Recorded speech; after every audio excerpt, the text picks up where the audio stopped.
So Mangalagiri నియోజకవర్గంలో ఏ party గెలవనుంది, ఏ అభ్యర్థి గెలవనుండో కూడా ఒక చర్చనీయాంశంగా మారింది. సో అక్కడ కూడా నువ్వా నేనా అంటూ కూడా ఆ పోటీ కొనసాగుతుంది. సో వాళ్ళ ఆ అభ్యర్థుల ఆ జ్యోతిష్యం చెప్పే ప్రయత్నం చేద్దాం. ఎందుకంటే అక్కడ ఎవరు గెలుస్తారో మన ఆ ప్యారెట్ చిలుక ద్వారా తెలుసుకుందాం. ఎందుకంటే వారి జ్యోతిష్యం ఏ విధంగా ఉంది. సో ఫస్ట్ మనతో పాటు గురూజీ గారు ఉన్నారు. గురూజీ నమస్తే. నమస్కారం.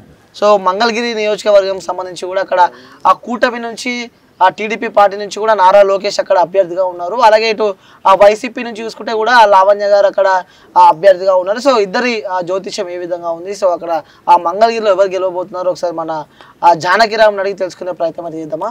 ముందుగా ఎవరి పేరు మీద చూద్దాం. సో ఇక్కడ ముందుగా మంగళగిరి నుంచి వైసీపీ అభ్యర్థి లావణ్య గారి జాతకం ఒకసారి మనం చూద్దాం. అధికార పక్షం వైసీపీ తరపు నుంచి లావణ్య గారి జ్యోతిష బలం మంగళగిరి నియోజకవర్గం. ఆమె జ్యోతిష బలం ఎలా ఉంది, కలిసి వస్తా కలిసి రా చూడు జానకిరామ్.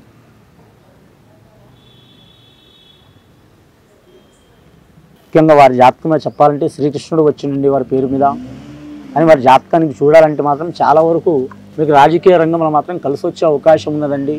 కానీ మంగళగిరి ప్రాంతంలో మాత్రం ఆమె జాతకంలో మాత్రం దృష్ట యోగ బలం కలిసి వస్తుంది. కానీ చివరి టైంలో మాత్రం కొన్ని ఇబ్బందులు పాలయ్యే అవకాశం ఉందండి. అధికార పక్షం నుంచి వారి జాతకం రాజకీయ యోగంలో కలిసి వస్తుంది, కానీ విజయం సాధించే యోగం మాత్రం చాలా వరకు అనుకూలంగా లేదండి వారికి. ఓకే, సో విజయం సాధించే యోగం అనుకూలంగా లేదండి. సో ఇప్పుడు కూటమి నుంచి అభ్యర్థి నారా లోకేష్ గారిది ఒకసారి చూద్దాం. సో జానకిరామ్ని అడిగి సో అక్కడ ఏ విధంగా ఉంది నారా లోకేష్కి తెలుసుకునే ప్రయత్నం చేద్దాం. ఒకసారి జానకిరామ్ని అడిగారు ఒకసారి. తెలుగుదేశం పార్టీ తరపు నుంచి నారా లోకేష్ గారి జ్యోతిష బలం ఎలా ఉంది, కలిసి వస్తా రాదా మంగళగిరి ప్రాంత యోగ బలం నుంచి, నియోజకవర్గ యోగం నుంచి నారా లోకేష్ గారి జ్యోతిష బలం చూడు జానకిరామ్.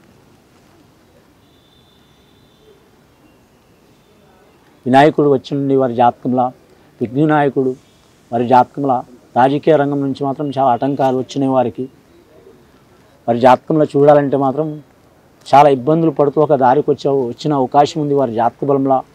ఒక టైంలో మాత్రం అనుకోకుండా చేతులు అదృష్టం పెట్టినట్టు అనుకున్నారండి. ఇప్పుడైతే వారు చాలా వరకు అయితే హార్డ్ వర్క్ చేస్తున్నారు. అలాగే ఈ నియోజకవర్గం నుంచి వారు పోటీ చేస్తున్నారు. మంగళగిరి ప్రాంతం నుంచి తప్పకుండా విజయం సాధించే అవకాశం అయితే ఉందండి వారి జాతకం. ఓకే, ఈసారి మంగళగిరిలో నారా లోకేష్ గెలవబోతున్నారు, గెలిచే అవకాశం ఉందండి. వినాయకుని పెళ్లి కూడా ఆటంకాలు తప్పలేవు. అలాగే వారికి అలాగే ఆటంకాలు వచ్చినాయి. 1-2 సార్లు, ఈ 3వ సారి మాత్రం కలిసి వచ్చే అవకాశం ఉన్నదండి. ఓకే, అంటే కొన్ని సర్వేలలో కూడా మళ్ళీ లావణ్య గెలుస్తుంది అంటున్నారు. సో ఇక్కడైతే నారా లోకేష్ గారు గెలుస్తారు అని చెప్పి కూడా ఇక్కడ జ్యోతిష్యం చెప్పబడుతుంది. సో మనం ఇక వేచి చూద్దాం. ఎందుకంటే ఇక్కడ ఆ మంగళగిరి నియోజకవర్గం కూడా ఒక ప్రతిష్టాత్మకంగా తీసుకుందని చెప్పుకోవచ్చు. ఎందుకంటే చంద్రబాబు నాయుడు కొడుకు ఇక్కడ నారా లోకేష్ గతంలో కూడా అదే నియోజకవర్గం నుంచి తాను ఓడిపోవడం జరిగింది. సో మళ్ళీ అక్కడి నుంచే పోటీ చేస్తున్నారు.